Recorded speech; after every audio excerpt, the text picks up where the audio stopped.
So I think there's this really interesting thing happening online when we're looking at the new Lumix S9 that just got released. So clearly with the new Lumix S9, Panasonic is trying to combine the best of both worlds. They're trying to combine all of the features of the Lumix S5 II with something small like a Sony ZV-E10 that gets people into their ecosystem.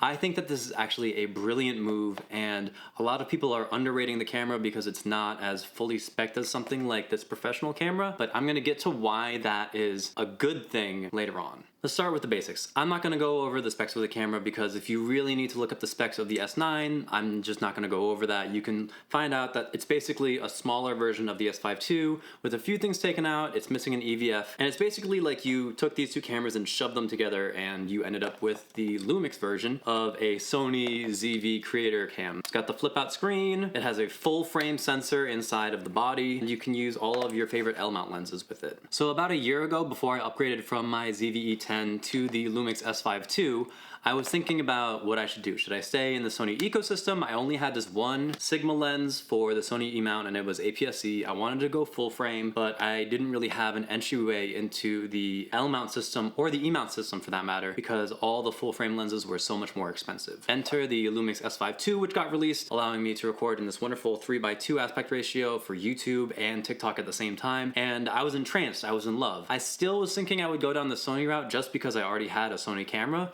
but when I was able to actually get my hands on the Lumix S5 II, it completely changed the game for me. I'm filming on one right now, and I have the second one right here. That's how much it's changed my entire workflow. So the biggest barrier for entry for me to get into full frame was definitely the lenses, because I had done a lot of really good work and even professional work on this little tiny creator camera. What was stopping me was the price of the lenses. The lenses for full frame themselves were more expensive than the entire combo that I paid for this ZV-E10. By getting a combo with the S5 II that came with this 20-60, it opened me up to an entire new realm of filmmaking possibilities, especially because the low light capability on a full frame sensor is so much better than something that's Super 35. Obviously I got some prime lenses and some faster zooms afterwards because the kit lens you kind of outgrow within your first year of using it anyways, and I matched my Sigma on my ZV-E10 to the Sigma on my L-mount system. So these two lenses effectively work the same and I love them and they're great. This stays on my camera 90% of the time except for right now when I'm vlogging with the 16-28. So why do I think that it's a genius move that Lumix is creating the S9 for people who are looking for a ZV-E10? Well, I think that there's not really a strong entry point for people into the L-mount system. On the high end you have like the Leica SL to SL3. Those are very expensive, very specialized cameras, and the autofocus in those systems is not nearly good enough to invite a lot of people into the system. Then on the other side of the spectrum, you have the Sigma FP. While the Sigma FP is something that I would love to get my hands on, it is extremely specialized, and the use cases for most people make it very hard to justify the price for it. Then you have the Blackmagic Cinema camera that came out with the L-mount, and while that's on sale for about the same price as an S5 II right now, most people aren't going to have their first camera be a cinema camera that they can't have a flippy screen on, right? Like, let's just be honest. The world is currently,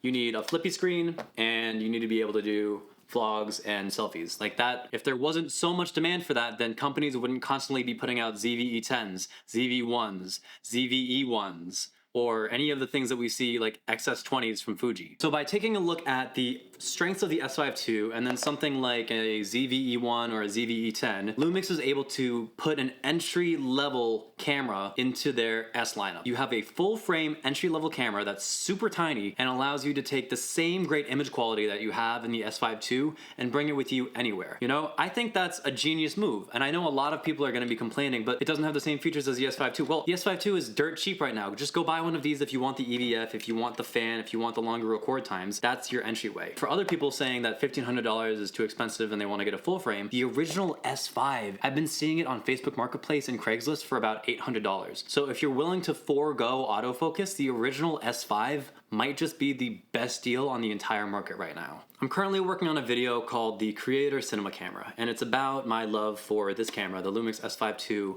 about my journey through India and Vietnam with it, and how I was able to produce some of the most incredible visuals that I've ever dreamed of with a tiny little package. And if we're thinking about it, if I had the Lumix S9, even with all the smaller restrictions that it has right now, if I brought that camera with me on the same trip, I would get the same exact images, I would get the same exact image quality, and I'd be able to use the same exact lenses and capture the same moments. So to me, I think that that is a beautiful idea for a camera. If you want something better, they already made something better. And for everyone else, I just think it's really exciting that all these companies are kind of opening up the idea of cameras to people who aren't familiar. Okay. As someone who started out shooting on the iPhone and making videos about how to make your iPhone video better, and then moved over to a camera that was made for people who are familiar with iPhones, I think it makes perfect sense for Lumix to create an iPhone-like camera in order to entice a new audience, a younger audience. Honestly, people are going to be blown away with what they can create with the Lumix S9. Thank you so much for watching, and if you feel like I missed anything, please let me know in the comments.